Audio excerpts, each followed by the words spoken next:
श्रीवर्धमानाय निर्दूतकलिनात्मने सालोकानां त्रिलोकानां यद्विद्यादर्पणाय ते नमस्ते पार्श्वनाथाय घातिकर्मा विनाशने नागराजेन्द्रविस्तीर्णापणालङ्कृतमूर्ते सरस्वती नमस्तुभ्यं वरदे कामरूपिणे विद्यारम्भं करिष्यामि सिद्धिर्भवतु मे सदा मंगलम पद्मिनी देवी मंगलम फणिशेखरे मंगलम करुणवर्णाभीचा मंगलम धरणप्रिये बोले देवादिदेव चिंतामणि पार्श्वनाथ तीर्थंकर भगवान की 2400 भगवान की अहिंसा परमो धर्म की जिनवाणी माता की चारित्र चक्रवर्ती आचार्य श्री शांति सागर जी महाराज की पद्मावती माता की डॉक्टर देवेंद्र कीर्ति भट्टाचार्य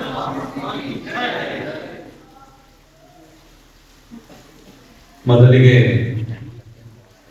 ಸುದೂರದಿಂದ ಪಾದವಿಹಾರ ಮಾಡಿಕೊಂಡು ಬಂದಿರುವಂತಹ ಎಲ್ಲ ಪಾದಯಾತ್ರಿಗಳಿಗೆ ಶ್ರೀ ಕ್ಷೇತ್ರದ ವತಿಯಿಂದ ಹೃದಯಪೂರ್ವಕವಾಗಿ ಸ್ವಾಗತವನ್ನ ಕೋರುತ್ತಾ ಭಗವಂತನ ಆಶೀರ್ವಾದ ನಿಮ್ಮ ಮೇಲೆ ಯಾವಾಗಲೂ ಇರಲಿ ಅಂತ ಹೇಳಿ ಪ್ರಾರ್ಥಿಸಿ ಆಶೀರ್ವದಿಸ್ತೇವೆ.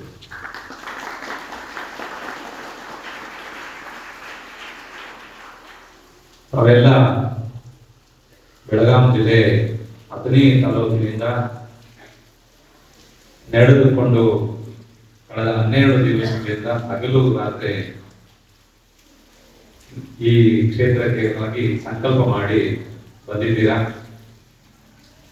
2009ನೇ ವರ್ಷದ ಶ್ರಾವಣ ಮಾಸದಿಂದ ಆರಂಭವಾದಂತಹ ನಿಮ್ಮ ಈ ಪಾದಯಾತ್ರೆ ಕೆಲವು ಜನರಿಂದ ಆರಂಭವಾಗಿತ್ತು. ಹಾಗೆ ಯಾವುದೇ ಒಂದು ಕಾರ್ಯ ಆರಂಭವಾಗುವಾಗ ಅದು ಸಂಕುಚಿತವಾಗಿ ಸ್ವಲ್ಪ ಪ್ರಮಾಣದಲ್ಲೇ ಆರಂಭವಾಗುತ್ತೆ. ಆದರೆ ಸಂಕಲ್ಪ ಒಳ್ಳೆದಿದ್ರೆ, ಉದ್ದೇಶ ಒಳ್ಳೆದಿದ್ರೆ ಅದರ ನಿಶ್ಚಿತವಾದಂತಹ ಫಲವೂ ಸಹ ಸರ್ವಶ್ರೇಷ್ಠವಾಗಿರುವಂಥದ್ದು ಸಿಗುತ್ತೆ ಅಂತೇಳಿ ನಮ್ಮ ಆಚಾರ್ಯರು ಹೇಳಿದ್ದಾರೆ. ಅವತ್ತು 10 ಜನರಿಂದ ಆರಂಭವಾದಂತಹ ಪಾದಯಾತ್ರೆ ಇವತ್ತು 100 ಜನರಿಂದ ಶ್ರೀ ಕ್ಷೇತ್ರಕ್ಕೆ ನಡೆದು ಬರುವಷ್ಟು ಬೃಹತ್ ಪ್ರಮಾಣದ ಈ ಒಂದು ಸಂಘ. ಅವತ್ತು 20 ಜನರು ಆರಂಭಿಸಿದ್ರು. ಇವತ್ತು ಸುಮಾರು 140ಕ್ಕೂ ಹೆಚ್ಚು ಜನ ತಾವು ಸುದೂರದಿಂದ ನಡೆದು ಬಂದಿದ್ರ. 400 ಕಿಲೋಮೀಟರ್ಗಿಂತಲೂ ಹೆಚ್ಚು ದೂರ. ವಿಶೇಷವಾಗಿ ಗಾಳಿ, ಮಳೆ, ಬಿಸಿಲು, ಸರಿಯಾದ ರಸ್ತೆ, ಕೆಲವು ಕಡೆ ಸರಿಯಾಗಿಲ್ಲದಂತ ರಸ್ತೆ, ಉಳಿಲಿಕ್ಕೆ ವಸತಿ ವ್ಯವಸ್ಥೆ ಸೂಕ್ತವಾಗಿರುವಂತ ಜಾಗ ಸಿಗದೇ ಇರುವಂತ ಜಾಗಗಳು, ಮಳೆ ಬಂದು ಸೋರಿರುವಂತ ಜಾಗಗಳು, ಎಲ್ಲ ಅನೇಕ ಅನಾನುಕೂಲತೆಗಳ ನಡುವೆಯೂ ಸಹ ತಮ್ಮ ಸಂಕಲ್ಪವನ್ನ ಪೂರ್ಣ ಮಾಡೇ ತೀರ್ತೀವಿ ಅನ್ನೋದಕ್ಕೆ ತಾವೆಲ್ಲ ಇಲ್ಲಿಗೆ ನಡೆದು ಬಂದಿರುವಂಥದ್ದು ತಮ್ಮ ಭಕ್ತಿಯ ಸೂಚನೆಯನ್ನ ಕೊಡುತ್ತೆ.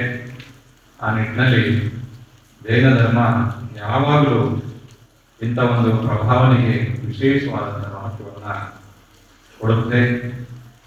ಈಗಾಗಲೇ ನಿಮ್ಗೆಲ್ಲರಿಗೂ ಸಾಮಾನ್ಯವಾಗಿ ನಮ್ಮ ಎಲ್ಲ ಊರುಗಳಲ್ಲಿ ಪಾಠಶಾಲೆ, ವೀರ ಸೇವಾ ದಳ ಹಾಗೂ ನಮ್ಮ ದಿಗಂಬರ ತ್ಯಾಗಿಗಳು ಪಾದವಿಹಾರ ಮಾಡಿಕೊಂಡು ಗ್ರಾಮೀಣ ಪ್ರದೇಶದಲ್ಲಿ ವಿಹಾರ ಮಾಡೋದ್ರಿಂದ ಸಾಮಾನ್ಯ ಸಂಸ್ಕಾರ ನಿಮ್ಮಲ್ಲೆಲ್ಲರೂ ಬೆಳೆಯುವುದರಿಂದ ಜೈನ ಧರ್ಮದ ಮಹಿಮೆ ಅಥವಾ ಮಹತ್ವ ಎಲ್ಲರಿಗೂ ಗೊತ್ತೇ ಇದೆ. ಶ್ರಾವಕರಾದಂಥವರು ಹಾಗೂ ಮುನಿಯಾಗುವಂಥವರು ಅನ್ನೋ ರೀತಿಯಲ್ಲಿ 2 ರೀತಿಯ ಮೋಕ್ಷ ಮಾರ್ಗದ ಒಂದು ಸಂದರ್ಭಗಳು ಬರ್ತವೆ.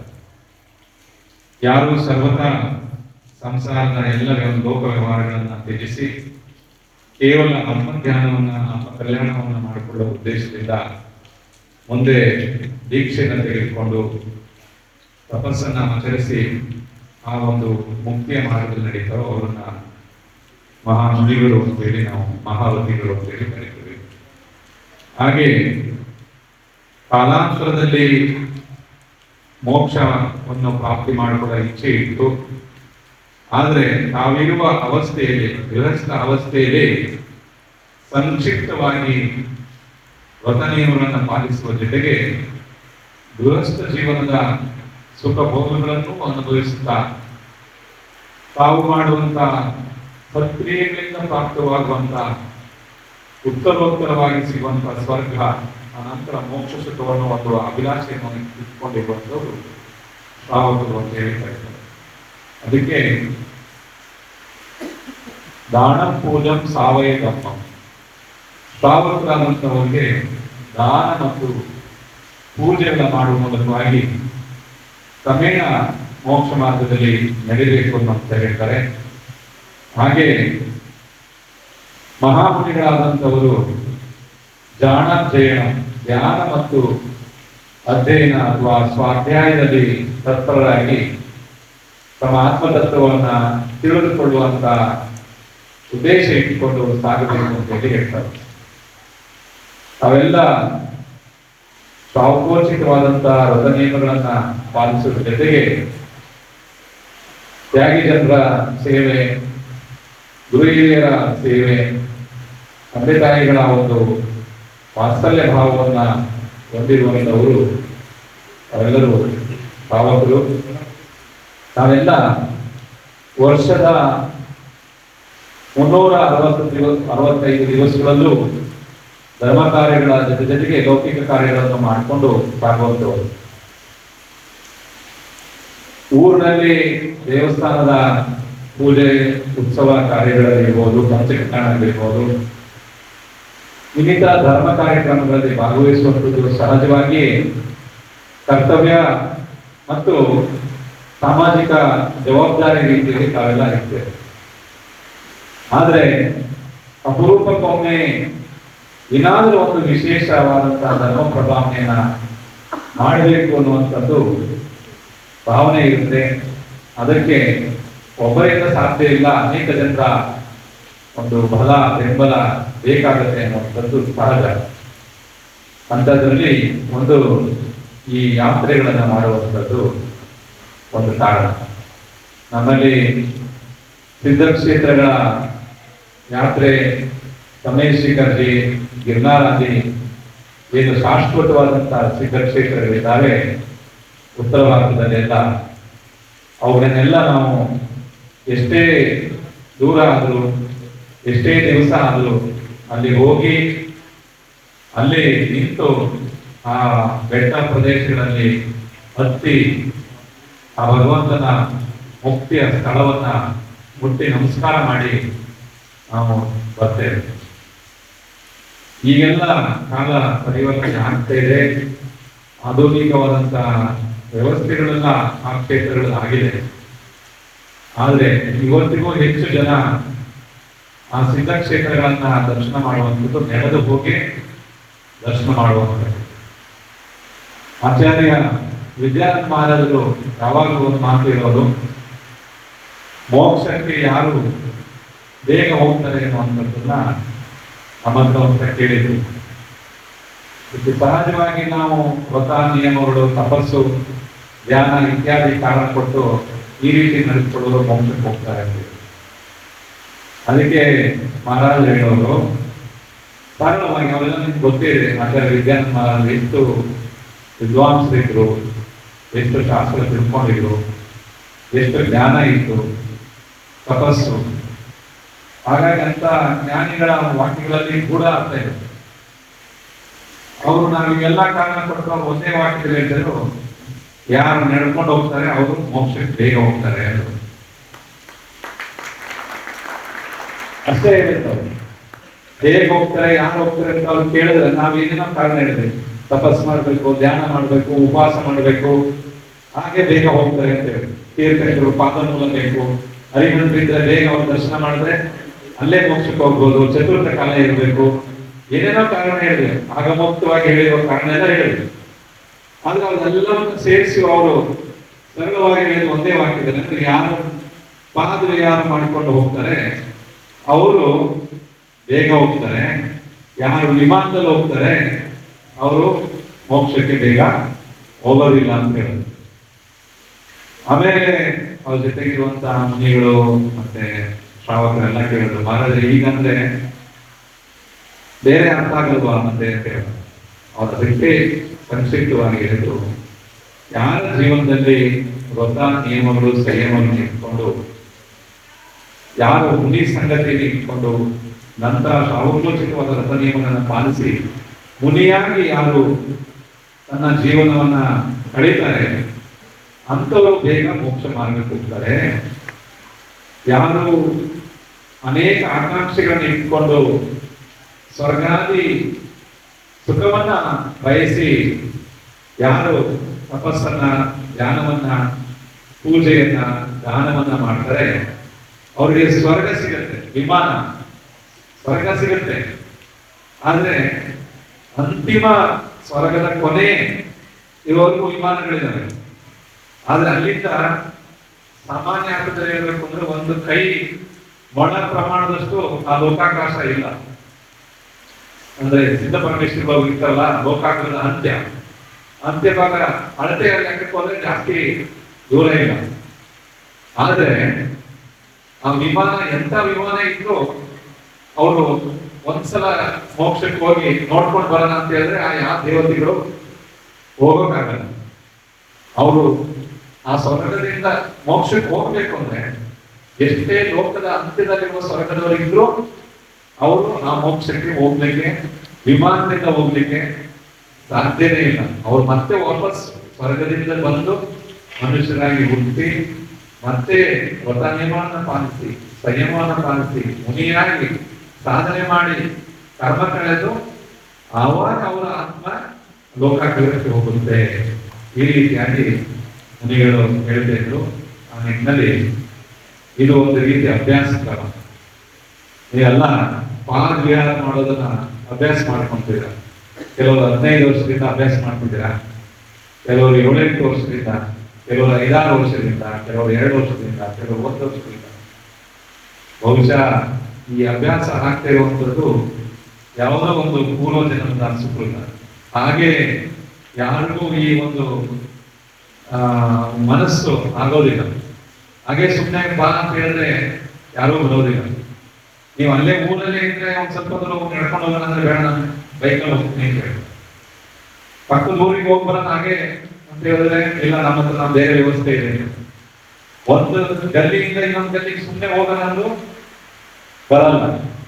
ಅಂಥದ್ರಲ್ಲಿ 400 ಕಿಲೋಮೀಟರ್ಗಿಂತಲೂ ಹೆಚ್ಚು ದೂರ ಮನೆ, ಮಕ್ಕಳು, ತಂದೆ ತಾಯಿಗಳು, ಬಂಧು ಬಾಂಧವರುಗಳು ಮತ್ತೆ ಎಲ್ಲ ವ್ಯವಹಾರ, ವ್ಯಾಪಾರ ಇರಬಹುದು, ಉದ್ಯೋಗ ಇರಬಹುದು, ಮತ್ತೆ ಕೃಷಿ ಇರಬಹುದು, ಎಲ್ಲ ರೀತಿಯ ಹಿಂಸೆಯ ತ್ಯಾಗ, ಆರೋಗ್ಯ ಹಿಂಸೆ, ಉದ್ಯೋಗ ಹಿಂಸೆ, ಸಂಕಲ್ಪ ಹಿಂಸೆ, ಗೃಹ ತ್ಯಾಗ, ಒಂದು ರೀತಿಯಲ್ಲಿ ಸನ್ಯಾಸಿಗಳ ರೀತಿಯಲ್ಲಿ ನಾವೆಲ್ಲ ಗೃಹ ತ್ಯಾಗವನ್ನು ಮಾಡಿಕೊಂಡು ಈ 10 ದಿವಸ 12 ದಿವಸದವರೆಗೆ ಕ್ಷೇತ್ರ ಒಂದು ನಿರಂತರ ತಲುಪುವಂತ ಪ್ರಯಾಣದಲ್ಲಿ ಬಂದಿದ್ದೀರ.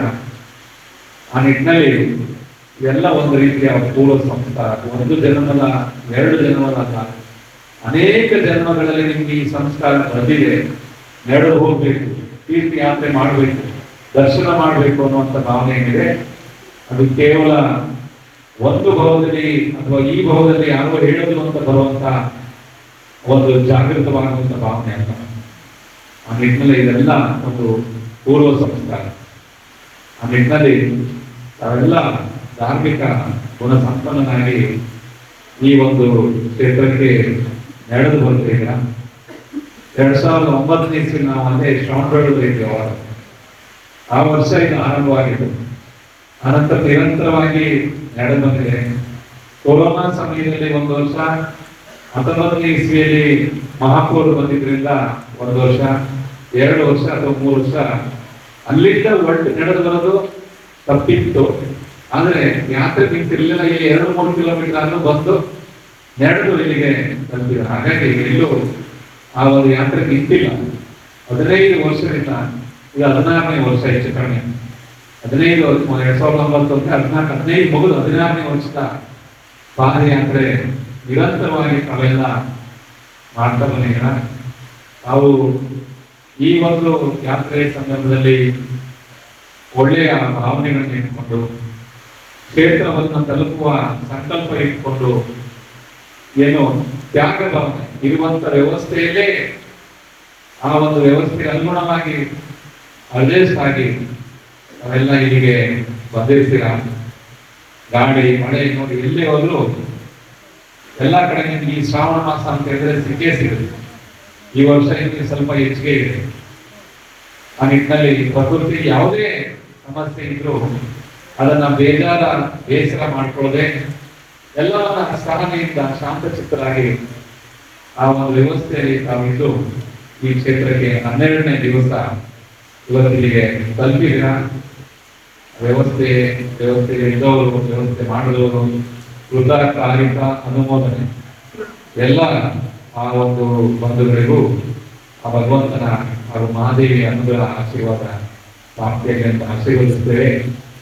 ನೀನು ನೋಡಿದಂತೆ ಅವೆಲ್ಲ ಬರುವಾಗ ಭಗವಂತನ ಭಕ್ತಿ, ಭಜನೆ, ಜಪ, ತತ್ವಚರ್ಚೆ, ಕಥೆಗಳು, ಇನ್ನು ಅನೇಕ ಲೋಕಾನುಭವದ ವಿಚಾರಗಳನ್ನೆಲ್ಲ ಚರ್ಚೆ ಮಾಡಿಕೊಂಡು ಇಲ್ಲಿಗೆ ಬಂದಿದ್ದೀರಾ. ಈಗ ಗುರುಗಳು ಹೇಳಿದಂತೆ ಪೂಜೆ, ಭಗವಂತನ ಭಕ್ತಿ ಇತ್ಯಾದಿ ವಿಚಾರಗಳನ್ನು ಸಹ ಶಂಕಾ ಸಮಾಧಾನ, ಸಂಶಯಗಳ ಜಿಜ್ಞಾಸೆಗಳಿರ್ತಾರೆ ಅವುಗಳನ್ನು ಸಹ ದೂರ ಮಾಡಿಕೊಂಡು ಚರ್ಚೆ ಮಾಡಿಕೊಂಡು ಬಂದಿದ್ದೇವೆ. ಸಾಮಾನ್ಯವಾಗಿ ನಮ್ಮಲ್ಲಿ ವೇದ ಧರ್ಮದಲ್ಲಿ ವಿಶೇಷವಾಗಿ ನಾವು ಹೇಳಿದಂತೆ ದಾನ, ಪೂಜಾ, ಸಾವಯವ. ದಾನ ಮತ್ತು ಪೂಜೆ ಶ್ರಾವಕರ ಕರ್ತವ್ಯವಾಗಿದೆ. ಅದರಲ್ಲೂ ದಾನಗಳು ಚತುರ್ವಿಧ ಪ್ರಕಾರವಾಗಿದೆ. ಆಹಾರದಾನ, ಅಭಯದಾನ, ಔಷಧದಾನ ಮತ್ತು ಶಾಸ್ತ್ರದಾನ. ಅದನ್ನು ಉತ್ತಮ ಮಧ್ಯಮ ಜಗನ್ಯ ರೀತಿಯಲ್ಲಿ ತಮ್ಮಲ್ಲಿರುವ ದ್ರವ್ಯ ರೂಪದನ್ನ ದಾನವನ್ನ ಮಾಡಿ ಅದರ ಮೇಲಿರುವ ಮಮತ್ವ, ಇಚ್ಛೆಯನ್ನ ತ್ಯಾಗ ಮಾಡುವಂಥದ್ದು ದಾನ ಅಂತ ಹೇಳ್ತಾರೆ. ಅದು ಈ ಆಹಾರಾದಿ 4 ಪ್ರಕಾರದ ವಸ್ತುಗಳಲ್ಲಿ ಆಡಬಹುದು. ಹಾಗೆ ಉತ್ತಮ ನವದಾ ಭಕ್ತಿಯಿಂದ ಅಥವಾ ಮಹಾಮುನಿಗಳಿಗೆ ಮಾಡುವಂಥ ದಾನ ಉತ್ತಮವಾದಂಥದ್ದು. ವೃತ್ತಿಕರು, ಶ್ರಾವಕರು ಯಾರಿರ್ತಾರೆ ಅವರಿಗೆ ಮಾಡುವಂತ ದಾನ ಮಧ್ಯಮ ಪ್ರಮಾಣದ್ದು. ಹಾಗೆ ಲೋಕೋಪಚಾರ, ಸಾಮಾನ್ಯ ಜನ ಯಾವುದೇ ಜಾತಿ, ಧರ್ಮ ಅಥವಾ ಇನ್ನಿತರ ಭೇದ ಭಾವಗಳನ್ನ ಮಾಡದೆ ಸಾರ್ವಜನಿಕವಾಗಿ ಯಾರು ಸಂಕಷ್ಟದಲ್ಲಿದ್ದಾರೆ, ಕಷ್ಟದಲ್ಲಿದ್ದಾರೆ, ಅಗತ್ಯವಿದೆಯೋ ಅಂಥವರಿಗೆ ಅನ್ನ, ವಸ್ತ್ರ ಅಥವಾ ಇನ್ನಿತರ ರೀತಿಯಲ್ಲಿ ಔಷಧಿ ಇತ್ಯಾದಿ ರೀತಿಯಲ್ಲಿ ಮಾಡುವ ಏನು ಸೇವೆ ಅಥವಾ ದಾನ ಇದೆ ಅದು ಜಗನ್ಯ ರೂಪದ ದಾನವಾಗಿದೆ ಅಂತ ಹೇಳ್ತಾರೆ. ಆ ನಿಟ್ಟಿನಲ್ಲಿ ಜೈನ ಧರ್ಮ ಎಲ್ಲರಿಗೂ ಎಲ್ಲ ರೀತಿಯಲ್ಲೂ ಸಮಯೋಚಿತವಾಗಿ ಹಾಗೂ ಯಥೋಚಿತವಾಗಿ ಮಾಡಬೇಕು ಅನ್ನುವಂಥದ್ದನ್ನು ಹೇಳ್ತಾರೆ. ಅದೇ ರೀತಿ ಪೂಜೆಯನ್ನ ಮಾಡಲಿಕ್ಕೂ ಶ್ರಾವಕರಿಗೆ ಪ್ರತಿನಿತ್ಯದ ಒಂದು ಷಟ್ಕ್ರಿಯೆಗಳಲ್ಲಿ ಮೊದಲನೇ ಕ್ರಿಯವಾಗಿ ಹೇಳಿದರು. ದೇವ ಪೂಜಾ, ಗುರುಪಾರ್ತಿ, ಸ್ವಾಧ್ಯಾಯಂ ಸಂಯಮ ಪ್ರಥಮ, ದಾನಸ್ಥೇತಿ ಗೃಹಸ್ಥಾನಿ, ಷಟ್ಕರ್ಮಾನಿ ದಿನೇ ದಿನೇ ಅಂತ ಹೇಳಿ ಮೊದಲನೇ ಆದ್ಯ ಕರ್ತವ್ಯವೇ ದೇವ ಪೂಜೆ ಆಗಿದೆ. ಆ ಪೂಜೆಯಲ್ಲಿ ಒಂದು ಭಗವತ್ ಧ್ಯಾನ ಚಿಂತನೆಯನ್ನ ಮಾಡುವ ಮೂಲಕವಾಗಿ ಅರ್ಚನೆಯನ್ನ ಮಾಡುವಂಥದ್ದು, ದ್ರವ್ಯ ರೂಪದಲ್ಲಿ ಅರ್ಚನೆಯನ್ನ ಮಾಡುವಂಥದ್ದು ಪೂಜೆ ಇದೆ. ಅದನ್ನ ಯಾರಿಗೆ ಮಾಡಬೇಕು ಅನ್ನುವಂಥದ್ದು ಅದು ಮೊದಲ ತಿಳಿದುಕೊಳ್ಳುವಂಥದ್ದು. ಅದು ಅರ್ಹ ಪೂಜೆ ಅನ್ನುವಂಥದ್ದು. ಅರ್ಹ ಅಂತ ಹೇಳಿದ್ರೆ ಸರ್ವಶ್ರೇಷ್ಠವಾಗಿರುವಂಥವರಿಗೆ ಅರ್ಚನೆ ಮಾಡುವಂಥದ್ದು ಅಂತ ಹೇಳಿದ್ರೆ, ನಾವು ನಮಸ್ಕಾರ ಮಂತ್ರದಲ್ಲಿ ನಮೋ ಅರಿಯಂತಾಣ, ನಮೋ ಸಿದ್ಧಾಣ, ನಮೋ ಆಯಿಯಾಣ, ನಮೋ ಉವಚ್ಛಾಯಾಣ, ನಮೋ ಲೋಯೇ ಸತ್ವ ಸಾಗುಣ ಅಂತ ಹೇಳ್ತೀವಿ. ಈ 5 ಜನರನ್ನ ನಾವು ಪರಮೇಷ್ಠಿಗಳು ಅಂತ ಹೇಳ್ತೀವಿ, ಪಂಚ ಪರಮೇಷ್ಠಿಗಳು ಅಂತ ಹೇಳ್ತೀವಿ. ಅದರಲ್ಲಿ ಉತ್ಕೃಷ್ಟವಾದಂತಹ ಪದವಿಗಳನ್ನ ಹೊಂದಿದವರು ಅಂತ ಹೇಳಿದ್ರೆ ಸಿದ್ಧ ಪರಮೇಷ್ಠಿಗಳು, ನಂತರ ಅರಿಹಂತ ಪರಮೇಷ್ಠಿಗಳು ಅಂತ ಹೇಳ್ತೀವಿ. ಆದರೆ ಉಪಕಾರ ದೃಷ್ಟಿಯಿಂದ ಅರಿಹಂತರನ್ನ ಮೊದಲು ನಾವು ಧ್ಯಾನಿಸಿ ನಂತರ ಸಿದ್ಧ ಪರಮೇಷ್ಠಿಗಳನ್ನ ನಾವು ಜಪಿಸ್ತೇವೆ. ಹಾಗೆ ಅರಿಹಂತರು ಅಂತ ಹೇಳಿದ್ರೆ ಕರ್ಮನಾಶ ಮಾಡಿದವರು ಅಥವಾ ಶತ್ರುವನ್ನ ಗೆದ್ದವರು ಅಂತ ಹೇಳ್ತಾರೆ. ಹಾಗೆ ಇನ್ನೊಂದು ಶಬ್ದ ಅರಿಹಂತರಿಗೆ ಇರುವಂಥದ್ದು ಅರ್ಹತ್. ಅರ್ಹತ್ ಅಂದ್ರೆ ಅರ್ಹತೆಯನ್ನ ಹೊಂದಿದವರು, ಶ್ರೇಷ್ಠವಾಗಿರುವಂತವರು ಅನ್ನುವಂತ ಪದ ಬರುತ್ತೆ. ಅದರಲ್ಲಿ 24 ಜನ ತೀರ್ಥಂಕರಾಗಿದ್ದು ಯಾರು ಆಗಿ ಹೋಗಿದ್ದಾರೆ ಅವರು ಸರ್ವಶ್ರೇಷ್ಠವಾದಂಥವರು, ಅವರ ಪೂಜೆಯನ್ನ ನಾವು ಮಾಡಬೇಕು ಅನ್ನುವಂಥದ್ದು ಹೇಳ್ತಾರೆ. ಆ ನಿಟ್ಟಿನಲ್ಲಿ ಯಾಕೆ ಮಾಡಬೇಕು ಅನ್ನುವಂತಾದ್ರೆ ಒಂದೇ ಸದ್ಗುಣ ಲಬ್ಧೆ. ನಾವು ಭಗವಂತನ ಪೂಜೆ ಯಾಕೆ ಮಾಡಬೇಕು ಅಂತ ಹೇಳಿದ್ರೆ ಅವರಂತೆ ನಾವು ಆಗಬೇಕು ಅನ್ನುವ ಇಚ್ಛೆಯಿಂದ ನಾವು ಭಗವಂತನ ಪೂಜೆಯನ್ನ ಮಾಡುತ್ತೇವೆ. ಅದು ಅವರಲ್ಲಿರುವ ಗುಣಗಳ ಆರಾಧನೆ ಮಾಡುವಂಥದ್ದೇ ಅದು ಪೂಜೆಯಾಗಿದೆ. ಭಕ್ತಿ ಬಾ ಅಂದ್ರೆ ಅತ್ಯಂತ ಉತ್ಕೃಷ್ಟವಾದಂಥದ ಯಾವ ಸಮ್ಯಕ್ ಪೂರ್ವಕವಾದಂತ ಆ ಭಾವನೆಯಿಂದ ಮಾಡ್ತಾರೋ ಅದಕ್ಕೆ ಭಕ್ತಿ ಅಥವಾ ಪೂಜೆ ಅಂತ ಹೇಳಿ ಕರೀತಾರೆ. ಈ ನಿಟ್ಟಿನಲ್ಲಿ ಈ ಭಗವಂತನ ಪೂಜೆಯನ್ನ ಮಾಡುವಂಥದ್ದು ಗುಣಗಳ ಪ್ರಾಪ್ತಿಯಾಗಿ ಆ ಗುಣಗಳ ಪ್ರಾಪ್ತಿ ಆರಂಭ ಯಾವ ರೀತಿ ಇರಬೇಕು ಅನ್ನುವಂಥದ್ದನ್ನ ದರ್ಶನ ವಿಶುದ್ಧಾದಿ 16 ಭಾವನೆಗಳ ಭಾವಿಸುವ ಮೂಲಕವಾಗಿ ನಾವು ಆ ಭಗವಂತನ ಮಾರ್ಗವನ್ನ ಅನುಸರಿಸಬೇಕು ಅಂತ ಹೇಳ್ತಾರೆ. ಹೇಗೆ ಭಗವಂತ ತಾನು ಭಗವಂತನಾಗ್ಲಿಕ್ಕೆ ಮಾರ್ಗವನ್ನ ಕಂಡುಕೊಂಡಿದ್ರು ಅದು ದರ್ಶನ ವಿಶುದ್ಧಾದಿ ಅಂದ್ರೆ ಸಮ್ಯಕ್ತ ಪೂರ್ವಕವಾಗಿ ಮಾರ್ಗವನ್ನ ಹುಡುಕಿಕೊಂಡಿದ್ರು. ಅಂತ ಸಮ್ಯಕ್ತದ ಭಾವನೆ ಮಾಡುವ ಮೂಲಕವಾಗಿ ನಾವು ಬೇರೆ ಬೇರೆ 16 ಭಾವನೆಗಳನ್ನ ಭಾವಿಸಿ ನಾವು ಸಹ ಭಗವಂತನ ರೀತಿಯಲ್ಲಿ ನಾವು ಮೋಕ್ಷವನ್ನ ಪ್ರಾಪ್ತಿ ಮಾಡಿಕೊಳ್ಬೇಕು ಅಂತ ಹೇಳಿದ್ದಾರೆ. ಅಂದ್ರೆ ಆ 16 ಭಾವನೆಗಳು ನಿಮ್ಗೆಲ್ಲ ಗೊತ್ತಿರುವಂತೆ ಇನ್ನೇ ನಾಡಿದ್ದು 16ನೇ ಅಂದ್ರೆ ಅಮಾವಾಸ್ಯೆ ಮರು ದಿವಸದಿಂದ ಆರಂಭವಾಗುತ್ತೆ. ಕೆಲವರು ಈಗ ಹುಣ್ಣಿಮೆ ಮರು ದಿವಸದಿಂದಲೇ 1 ತಿಂಗಳು ದಶಲಕ್ಷ ಯಾರು ಅನಂತ ನವಮಿ ಮಾಡ್ತಾರೆ, ಇದು ಷೋಡಶ ಕಾರಣ ಭಾವನೆ ಮಾಡ್ತಾರೆ. 32 ದಿವಸಗಳು ಅದನ್ನು ಕೆಲವರು ಮಾಡ್ತಾರೆ. ಉಪವಾಸ ಮಾಡುವವರು ಒಂದು ಊಟ ಒಂದು ಉಪವಾಸ ಇದೆ. ಅಂದ್ರೆ ನಿಯಮಿತವಾಗಿ ಈ ಪಾಠ್ಯದಿಂದ ಮುಂದಿನ ಪಾಠ್ಯದವರೆಗೆ 16 ದಿವಸ ಬರುತ್ತೆ. ಈ 16 ಭಾವನೆಗಳು ಸೌಮ್ಯತ್ವ ಪೂರ್ವಕವಾಗಿ ಮಾಡುವಂಥದ್ದು. ಯಾವುದೇ ಒಂದು ಭಾವನೆಯನ್ನು ಸಹ ಹಾಗೆ ಮಾಡುವಂಥದ್ದಲ್ಲ, ಅದು ಸಮ್ಯಕ್ತ ಪೂರ್ವಕವಾಗಿ 16 ಭಾವನೆಗಳನ್ನ ಭಾವಿಸಿತು ಅಂತ ಹೇಳಿದ್ದಾರೆ. ಆ ನಿಟ್ಟಿನಲ್ಲಿ 16 ಭಾವನೆಗಳನ್ನ ಏಕಕಾಲದಲ್ಲಿ ಭಾವಿಸಲಿಕ್ಕೆ ಸಾಧ್ಯ ಇದೆಯೋ ಅಂತ ಹೇಳಿದಾಗ ಏಕಕಾಲದಲ್ಲಿ 16 ಭಾವನೆಗಳನ್ನು ನಾವು ಭಾವಿಸಲಿಕ್ಕೆ ಸಾಧ್ಯ ಇದ್ದರೂ 16 ಭಾವನೆಗಳ ಯಾವ ತತ್ವ ಅಥವಾ ಅಂಶ ಇದೆ ಅವು ಯಾವುದೇ ಒಂದು ಭಾವನೆ ಮಾಡಿದ್ರು ಸಹ ಒಳಗೆ ಸಮ್ಮಿಳಿತವಾಗುತ್ತೆ. ಈಗ ಉದಾಹರಣೆಗೆ ನಾವು ಮೊದಲನೇ ತೀರ್ಥಂಕರರಿಗೆ ಜೈಕಾರ ಹಾಕಿದ್ರು ಆದಿನಾಥ ತೀರ್ಥಂಕರ ಭಗವಾನಿಗೆ ಅಂತ ಹೇಳಿದ್ರೆ ಯಾರೆಲ್ಲ ತೀರ್ಥಂಕರಾಗಿ ಭಗವಂತನಾಗಿದ್ದಾರೋ ಅವರೆಲ್ಲರೂ ಆದಿನಾಥರೇ. ಮೊದಲನೇ ಸಂಖ್ಯೆ ಕ್ರಮವಾಗಿ ಆದಿನಾಥರು.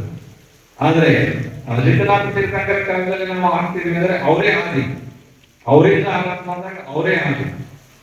ಆ ನಿಟ್ಟಿನಲ್ಲಿ ಯಾವುದೇ ಒಂದು ತೀರ್ಥಂಕರ ನಾವು ಧ್ಯಾನಿಸಿದಾಗಲೂ 24 ಜನರ ಗುಣಗಳು ಏಕ ರೀತಿಯಲ್ಲಿ ಇರೋದ್ರಿಂದ ಯಾವುದೂ ತೀರ್ಥಂಕರವಾಗುವಂತ ಪದ್ಧತಿಯಲ್ಲಿ ಬದಲಾವಣೆ ಇಲ್ಲ. ಆಯುಷ್ಯ, ಶರೀರ ಇತ್ಯಾದಿಗಳು ಬಹಿರಂಗವಾದಂತಹ ವಿಚಾರಗಳು ವ್ಯತ್ಯಾಸ ಆಗುತ್ತೆ. ಆದರೆ ಭಗವಂತನ ಗುಣಗಳಲ್ಲಿ ಯಾವುದು ವ್ಯತ್ಯಾಸ ಆಗುವುದಿಲ್ಲ. ಅದೇ ರೀತಿಯಾಗಿ 16 ಭಾವನೆಗಳಲ್ಲೂ ಸಹ ಸಮ್ಯಕ್ತ್ವ ಅನ್ನುವಂಥದ್ದೇ ಮುಖ್ಯವಾಗಿರೋದ್ರಿಂದ ಸಮ್ಯಕ್ತ ಪೂರ್ವಕವಾಗಿ ಯಾವ ಭಾವನೆಯನ್ನು ಮಾಡ್ತಿರೋ ಆ ಭಾವನೆಯ ಫಲ ತೀರ್ಥಂಕರ ನಾಮಕ ಕೃತಿಯನ್ನ ಬಂಧ ಮಾಡಲಿಕ್ಕೆ ಕಾರಣ ಆಗುತ್ತೆ ಅಂತ ಹೇಳ್ತಾರೆ. ಉದಾಹರಣೆಗೆ ಆದಿನಾಥ ತೀರ್ಥಂಕರ ಪುರಾಣವನ್ನು ಗಮನಿಸಿದಾಗ ಅವರು ಹಿಂದಿನ ಭಾವಗಳಲ್ಲಿ ಆ ಶ್ರೀಮತಿ ಮತ್ತು ವಜ್ರಜಂಕ ಅನ್ನುವಂಥ ಭಾವದಲ್ಲಿ ಚಾರಣಧಾರಿ ಋಷಿಮುನಿಗಳಿಗೆ ಆಹಾರ ದಾನವನ್ನ ಉತ್ಕೃಷ್ಟ ಭಾವನೆಯಿಂದ ಕೊಟ್ಟಿದ್ರು. ಆ ಉತ್ಕೃಷ್ಟ ಭಾವನೆಯನ್ನ ಕೊಟ್ಟ ಫಲವಾಗಿ ಅವರಿಗೆ ಋಷಭನಾಥ ತೀರ್ಥಂಕರಾಗುವಂತ ತೀರ್ಥಂಕರ ನಾಮ ಪ್ರಕೃತಿ ಬಂದ ಆಗಿತ್ತು. ಆಹಾರ ದಾನವನ್ನ ಕೊಟ್ಟ ಭಾವನೆಯ ಪ್ರತಿಫಲವಾಗಿ ಅವರಿಗೆ ತೀರ್ಥಂಕರ ನಾಮ ಪ್ರಕೃತಿ. ಆಹಾರ ದಾನ ಕೊಡುವಂತ ಭಾವನೆ ಯಾವುದು? ಅದು 16 ಭಾವನೆಗಳಲ್ಲಿ ವೈಯಾವೃತ್ಯ ಭಾವನೆ. ವೈಯಾವೃತ್ಯ ಭಾವನೆ ಅನ್ನುವಂಥದ್ದು ಮುನಿಗಳಿಗೆ ಆಹಾರವನ್ನ ನಿಯಮಿತವಾಗಿ ಅಥವಾ ಮುನಿಗಳಿಗೆ ಯೋಚಿತವಾಗಿ ಅವರಿಗೆ ಯಾವ ರೀತಿ ಆಹಾರ ಆರೋಗ್ಯಕ್ಕೆ ಅವರ ಒಂದು ತಪಸ್ಸಿಗೆ ಅನುಗುಣವಾಗುವ ರೀತಿಯಲ್ಲಿ ಆಹಾರ ದಾನವನ್ನು ಮಾಡಿಸುವಂಥದ್ದು ಅಥವಾ ಆಹಾರ ಕೊಡುವಂತ ಭಾವನೆ ಇದೆ, ಅದಕ್ಕೆ ವೈಯಾವೃತ್ಯ ಭಾವನೆ ಅಂತಾರೆ. ಆ ವೈಯಾವೃತ್ಯ ಭಾವನೆ ಮಾಡಿದ ಪ್ರತಿಫಲವಾಗಿ ಅವರಿಗೆ ತೀರ್ಥಂಕರ ನಾಮ ಪ್ರಕೃತಿ ಬಂದಾಯಿತು. ಹಾಗೆ ಭಗವಾನ್ ಪಾರ್ಶ್ವನಾಥ ತೀರ್ಥಂಕರು ಹಿಂದೆ ಏನು ವಜ್ರಘೋಷ ಅನ್ನುವಂತ ಚಕ್ರವರ್ತಿ ಆಗಿರ್ತಾನೆ. ಚಕ್ರವರ್ತಿ ಆದ ಸಂದರ್ಭದಲ್ಲಿ ಭಗವಂತನ ಪೂಜೆಯನ್ನು ಯಾಕೆ ಮಾಡಬೇಕು ಅಂತ ಹೇಳ್ತಾರೆ. ಭಗವಂತನ ಪೂಜೆಯನ್ನ ಯಾಕೆ ಮಾಡಬೇಕು ಅಂತ ಹೇಳಿ ಕೇಳಿರ್ತಾರೆ.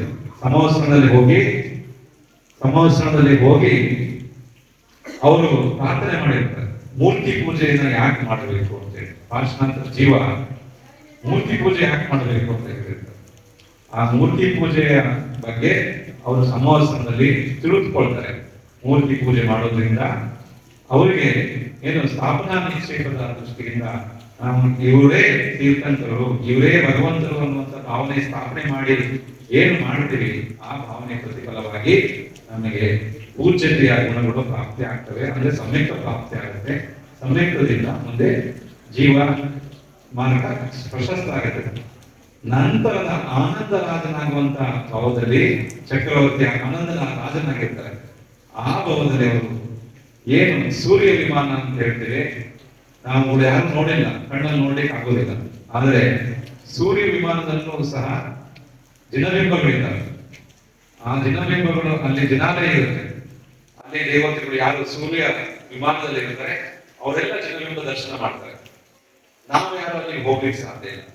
ಅದನ್ನ ತಿಳಿದಂತ ಪಾರ್ಶ್ವನಾಥ ತೀರ್ಥಂಕರ ಜೀವ ಆನಂದ ರಾಜ ಸೂರ್ಯ ವಿಮಾನದ ರೀತಿಯೇ ಒಂದು ಮಂದಿರವನ್ನು ನಿರ್ಮಾಣ ಮಾಡಿ ಅದರಲ್ಲಿ ರತ್ನ ಪ್ರತಿಮೆಗಳನ್ನ ಸ್ಥಾಪಿಸಿ ಪ್ರತಿಷ್ಠಾಪಿಸಿ ಪೂಜೆ ಮಾಡಿಸಿ ಜನರಿಗೆಲ್ಲರಿಗೂ ತೋರಿಸಿರ್ತಾರೆ. ನೋಡಿ, ಯಾವ ಸೂರ್ಯ ವಿಮಾನದಲ್ಲಿ ಜಿನಬಿಂಬಗಳು ಇದ್ದಾವೆ ಆ ವಿಮಾನದಲ್ಲಿ ಇದೇ ರೀತಿಯ ಜಿನಬಿಂಬಗಳು ಅಲ್ಲಿದ್ದಾವೆ.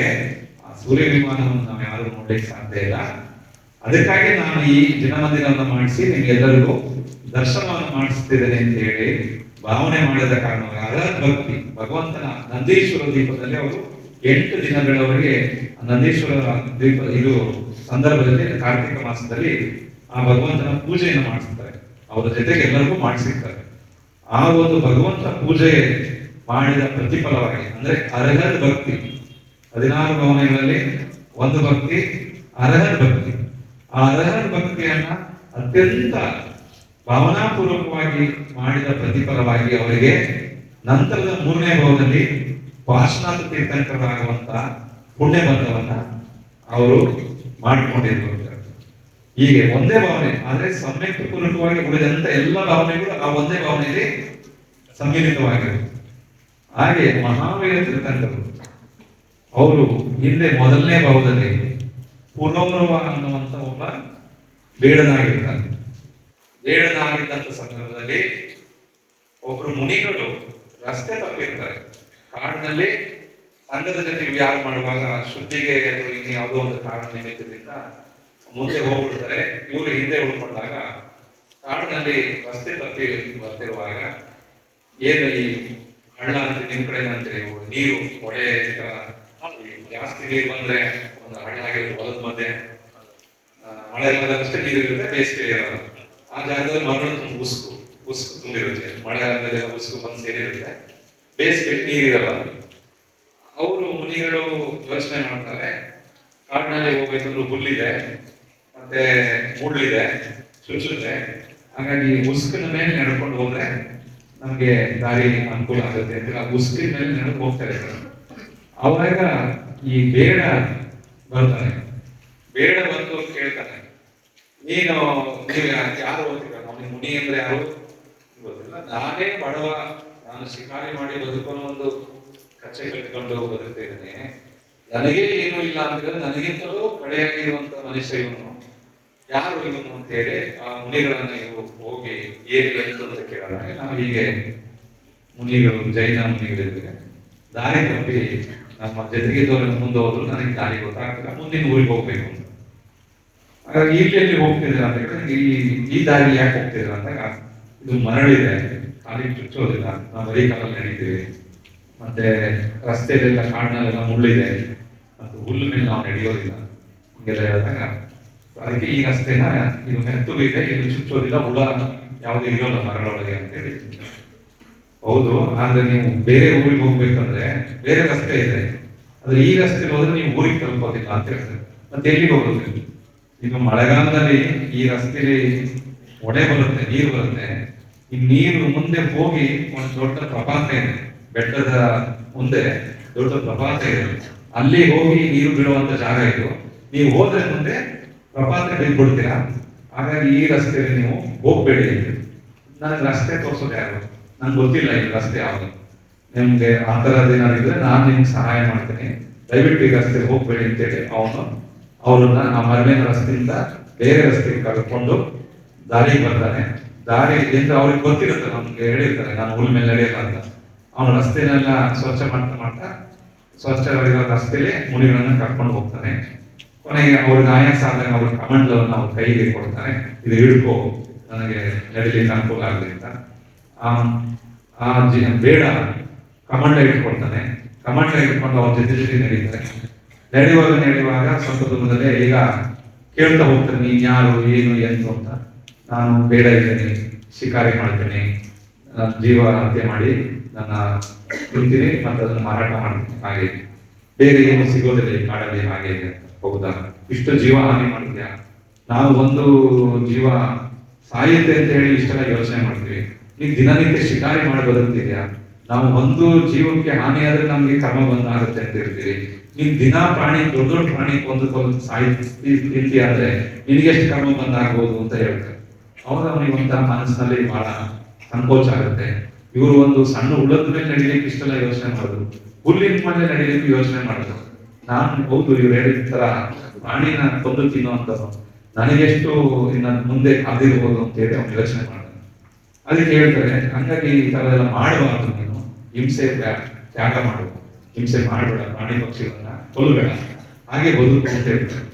ಅದಕ್ಕೆ ಅವನು ಕೈ ಮುಗಿದು ಹೇಳ್ತಾನೆ, ಸ್ವಾಮಿ ನಾನು ಶಿಕಾರಿ ಮಾಡೋದೇ ನನ್ನ ವೃತ್ತಿ, ನಾನು ಇರೋದೇ ಕಾಡಲ್ಲಿ, ನಾನು ಊರೊಳಗೆ ಬರೋಕ್ಕಾಗಲ್ಲ, ನಗರದಲ್ಲಿ ಬದುಕೋಕ್ಕಾಗಲ್ಲ, ನಗರದಲ್ಲಿ ಇರೋ ಎಲ್ಲ ವಸ್ತು ಸಿಗುತ್ತೆ, ಕಾಡಿನಲ್ಲಿ ನಮ್ಗೆ ಸಿಗೋದೇ ಪ್ರಾಣಿ ಪಕ್ಷಿಗಳು, ಅದನ್ನ ಬಿಟ್ಟು ಬದುಕೋಕ್ಕಾಗಲ್ಲ, ಹಾಗಾಗಿ ನಾವು ಪ್ರಾಣಿ ಒದೆ ಮಾಡೇ ತಿನ್ಬೇಕಾಗತ್ತೆ, ಅದು ಬಿಟ್ಟು ಬೇರೆ ನಾನು ಬದುಕಲಿಕ್ಕೆ ಸಾಧ್ಯ ಇಲ್ಲ ಅಂತ ಹೇಳಿದಾಗ ಮುನಿಗಳು ವಿಚಾರ ಮಾಡಿದ್ರೆ, ಹೌದಾ ಆಯ್ತು, ನಾನು ನಿಮಗೆ ಯಾವ್ದು ಉಪಾಯ ಹೇಳ್ತೀನಿ ಅಂತ ಹೇಳಿ ಸ್ವಲ್ಪ ಹೋಗ್ತಾ ಹೇಳ್ತಾರೆ.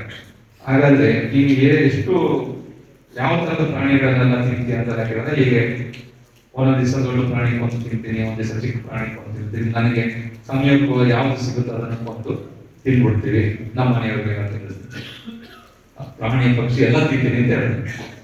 ಅದಕ್ಕೆ ಅವರು ಒಂದು ಮಾತು ಹೇಳ್ತಾರೆ ಮುನಿಗಳು, ಹೌದಾ ಹಾಗಾದ್ರೆ ನಾನು ನಿಮ್ಗೆ ಒಂದು ವಿಚಾರ ಹೇಳ್ತೀನಿ, ಅದನ್ನ ನೀವು ಪಾಲಿಸ್ಬೇಕು, ಹೇಳಿ ಸ್ವಾಮಿ ನೀವು ಏನ್ ಹೇಳ್ತಿರೋದನ್ನ ಮಾಡ್ತೀನಿ, ನೀನು ಯಾವ ಪ್ರಾಣಿ ತಿಂತೀಯ ಅದು ನನಗೆ ಬೇಡ, ಹೇಗೆ ಬದುಕ್ತೀನಿ ಅನ್ನೋದು ಬೇಡ, ನಿನ್ ಜೀವನದಲ್ಲಿ ಏನಾದ್ರೂ ಒಂದು ತ್ಯಾಗ ಮಾಡು, ಕನಿಷ್ಠ ಒಳ್ಳೇದಾಗುತ್ತೆ, ಏನ್ ಮಾಡ್ಬೇಕು, ನೀನು ಯಾವ ಪ್ರಾಣಿ ತಿಂತೆ ನನಗೆ ಗೊತ್ತಿಲ್ಲ, ಯಾವುದೇ ಕಾರಣಕ್ಕೂ ನಿನಗೆ ಎಂತ ಸಂದರ್ಭ ಬಂತು ಕಾಗೆ ಮಾಂಸನ ತಿನ್ನುಕೊಡುದು ಅಂತ ಹೇಳ್ತಾರೆ. ಅವನು ಆಗ್ಬೋದು ಅಂತಾನೆ, ತಿನ್ಲಿಕ್ಕೆ ಬಹಳಷ್ಟು ಪ್ರಾಣಿ ಇರುವಾಗ ಒಂದು ಕಾಗೆ ತಿಂದಿದ್ರೆ ಏನಾಗುತ್ತೆ, ಒಂದು ಜಾತಿ ತಿನ್ನದೇ ಇದ್ರೆ ಏನಾಗುತ್ತೆ, ತಿನ್ಲಿಕ್ಕೆ ಕಾಡಿನಲ್ಲಿ ಬೇಕಾದಷ್ಟು ಪ್ರಾಣಿ ಪಕ್ಷಿಗಳಿದ್ದಾರೆ, ಆಯ್ತು ನಿಮ್ ಮಾತಿಗೆ ನಾನು ಒಪ್ಕೊಳ್ತೀನಿ ಅಂತ ಶಾಸ್ತ್ರ ಅಂತ ಹೇಳಿ ಅವರು ಕಾಗೆ ಮಾಂಸವನ್ನ ತ್ಯಾಗ ಮಾಡಿಸ್ತಾರೆ. ಅವನು ಹಾಗೆ ಅವನಿಗೆ ಸೈಡ್ ಹಾಗೆ ಬಿಟ್ಟು ಬರ್ತಾನೆ, ಕೈ ಮುಗಿದು ಅವನು ಕಾಡಿನಲ್ಲೇ ಬದುಕ್ತಾ ಇರ್ತಾನೆ. ಸ್ವಲ್ಪ ದಿವಸ ಆದ್ಮೇಲೆ ಅವನಿಗೆ ಒಂದು ಕಾಯಿಲೆ ಬಂದಿರುತ್ತೆ, ಅಸಾಧ್ಯವಾದಂತಹ ರೋಗ ಬಂದಾಗ ಕಾಡಿನ ವೈದ್ಯಕೀಯ ಪದ್ಧತಿ ಅವಾಗೆಲ್ಲ ಹೇಗಿತ್ತು ಗೊತ್ತಿಲ್ಲ, ಅಲ್ಲಿ ಕಾಡಿನಲ್ಲಿ ಆ ಕಾಡು ಜನರು ವೈದ್ಯ ಉಪಚಾರ ಮಾಡೋದು ಹೇಳ್ತಾರೆ, ನಿನಗೆ ಅನಿವಾರ್ಯವಾಗಿ ಔಷಧಿ ನೀನು ತಗೊಂಡ್ರೆ ನಿನಗೆ ಒಳ್ಳೆಯದಾಗುತ್ತೆ. ಆ ಔಷಧಿ ತಗೊಳ್ಳುವಾಗ ಏನಿದೆ ಅಂದ್ರೆ ಕಾಗೆ ಮಾಂಸದ ರಕ್ತದಲ್ಲಿ ಆ ಔಷಧಿನ ತಗೋಬೇಕು. ಅವನು ಸಡನ್ಲಿ ಅವನಿಗೆ ಎಚ್ಚರ ಆಗುತ್ತೆ, ಹೇಳ್ತಾನಿಲ್ಲ ಇಲ್ಲ ಅದೊಂದು ಬಿಟ್ಟು ಬೇರೆ ಏನಾದ್ರೂ ಇದ್ರೆ ಹೇಳಿ ನಾನು ಔಷಧಿ ತಗೊಳ್ತೀನಿ ಅಂತ. ಇಲ್ಲ ಅದನ್ನ ಅದೇ ರೀತಿಲೇ ತಗೊಳ್ಬೇಕು ಅಂತ ಹೇಳ್ತಾನೆ. ಈಗ ನಾನು ಯಾವುದೇ ಕಾರಣಕ್ಕೂ ಕಾಗೆ ತಿನ್ನಲ್ಲ ಅಂತ ಹೇಳಿ ನಾನು ಅನ್ಕೊಂಡಿದ್ದೀನಿ, ಹಾಗಾಗಿ ನಾನು ಕಾಗೆ ಮಾಂಸ ಆಗಲಿ ಕಾಗೆ ರಕ್ತ ಆಗಲಿ ನಾನು ತಗೊಳ್ಳಲ್ಲ. ಹಾಗಿದ್ರೆ ಕಾಯಿಲೆ ಸರಿ ಮಾಡೋದು ಬಹಳ ಕಷ್ಟ, ನೋಡಿ ವಿಚಾರ ಮಾಡು. ಇದು ಯಾವ ತರದ್ದು ಇಲ್ಲ, ನಾನು ಜೀವನದಲ್ಲಿ ಎಷ್ಟೆಲ್ಲ ಹಿಂಸೆ ಮಾಡಿದ್ದೇನೆ, ಆದ್ರೆ ಯಾರೋ ಒಬ್ರು ನನಗೆ ಎಲ್ಲ ತ್ಯಾಗ ಮಾಡಕ್ಕಾಗದೆ ಇಂಥದ್ದು ಒಂದು ಬಿಡು ಅಂತ ಹೇಳಿದ್ದಾರೆ. ಅವ್ರು ಹೇಳಿದ್ದಾರೆ ಎಂಥ ಸಂದರ್ಭ ಬಂದ್ರು ಇದನ್ನ ಸೇವೆ ಮಾಡಬೇಡ ಅಂತ. ಆ ನಿಟ್ಟಿನಲ್ಲಿ ನಾನು ಇವತ್ತು ನನ್ನ ಪ್ರಾಣ ಹೋಗುವಂತ ಸಂದರ್ಭ ಬಂದಿದೆ. ಒಂದು ವೇಳೆ ಹಾಗೆ ಹೋಗ್ಲಿ, ನಾನು ಇಷ್ಟು ವರ್ಷ ಬಹಳ ಹಿಂಸೆ ಮಾಡಿ ಬದುಕಿದ್ದೇನೆ, ಆದ್ರೆ ಈ ಸಂದರ್ಭದಲ್ಲಿ ನನ್ನ ಜೀವ ಉಳಿಸ್ಕೊಳಕ್ಕೋಸ್ಕರ ಇನ್ನೊಂದು ಪಕ್ಷಿನ ಕೊಂದು ನಾನು ಬದುಕಕ್ಕೆ ಇಷ್ಟಪಡೋದಿಲ್ಲ ಅಂತ ಹೇಳಿ ಅವನು ಅಲ್ಲೇ ಅವನು ಹೇಳ್ತಾನೆ ಬೇಡ. ಅವಾಗ ಅವನಿಗೆ ಅನಿವಾರ್ಯವಾಗಿ ಅವನು ಔಷಧಿ ಯಾವುದು ಉಪಚಾರ ಆಗದೆ ಸತ್ತು ಹೋಗ್ತಾನೆ. ಅವನಿಗೆ ಯಾವಾಗ ಮುನಿಗಳ ಮಾತು ಅವನಿಗೆ ಕಿವಿ ಬಿತ್ತು, ಅವ್ರು ಹೇಳೋದು ಅಂತ ಹೇಳಿ ತಗೊಂಡ, ಅದೇ ರೀತಿಯಾಗಿ ಅವನು ಪಾಲಿಸ್ತಾನೆ.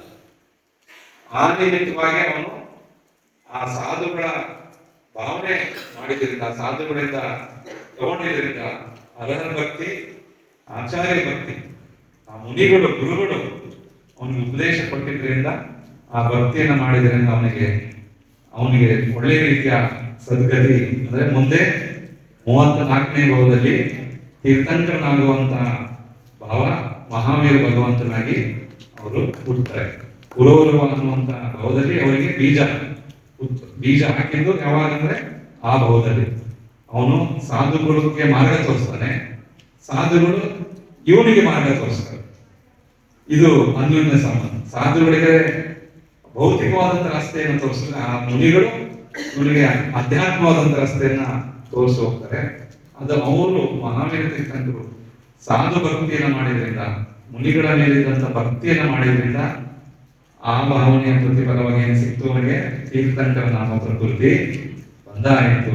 ಹಾಗಾಗಿ ನೀವು ಹೇಳಿದ್ರಲ್ಲ, ನಮ್ಮಲ್ಲಿ ಎಲ್ಲಾ ಪೂಜೆನೂ ದಿವಸ ಮಾಡಿಸ್ತಾರೆ ಅಂತ ಹೇಳಿದ್ರೆ, ಪ್ರತಿನಿತ್ಯವೂ ಆ ಭಾವನೆ ಮಾಡೋದ್ರ ಜೊತೆಗೆ ಹಿಂದಿನ ಭಾವನೆಗಳನ್ನು ಮಾಡಿಸ್ತಾರೆ ಅಂತ ಹೇಳಿದ್ರೆ, ಇದರಲ್ಲಿ ಯಾವುದಾದ್ರೂ 16 ಭಾವನೆಗಳು ಒಂದು ಭಾವನೆಗಳಾದ್ರೂ ಮನಸ್ಸು ಸ್ಥಿರ ಆಗಲಿ ಅಂದ್ರೆ ಪ್ರತಿನಿತ್ಯ ಮಾಡಲಿ, ಪ್ರತಿ ಕ್ಷಣ ಮಾಡಲಿ, ಯಾವ್ದಾದ್ರು ಒಂದು ಭಾವನೆಗಳಾದ್ರೂ ನಮ್ಮ ಮನಸ್ಸು ನಿಂತ್ಕೊಂಡು ನಾನು ಮಾಡಬೇಕು, ನಾನು ಪಾಲಿಸ್ಬೇಕು ಅಂತ ಹೇಳಿದ್ರೆ ಅವರಿಗೆ ತೀರ್ಥಂಕರ ನಾಮ ಪ್ರಕೃತಿ ಬಂದಾಗತ್ತೆ.